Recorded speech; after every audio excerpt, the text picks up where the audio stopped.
আজকে election commission of ইন্ডিয়ার নির্দেশানুসারে আমরা জেলার প্রত্যেকটা থানায় ভিজিট করছি এবং যাতে এইবারে নির্বাচন সম্পূর্ণ শান্তিপূর্ণভাবে হয়, কোথাও কোনো অসুবিধা বা হিংসাত্মক ঘটনা না ঘটে, মানুষ যাতে নিজের ভোট শান্তিতে নির্ভয়ে দিতে পারেন, সেইটা আমাদের সুনিশ্চিত করাই লক্ষ্য।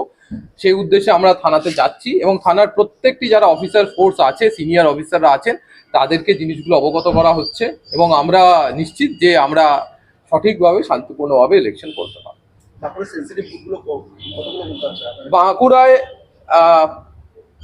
যে আপনার জানেন স্পর্শকাতর বুথ এবং স্পর্শকাতর ভোটার, এগুলো চিহ্নিতকরণের কাজ চলছে এবং কাজ অনেকটাই শেষ হয়ে গেছে। সাথে আমাদের যে সেন্ট্রাল ফোর্স আছে তাদেরকে নিয়ে যে confidence building measure, route march, এগুলো চলছে।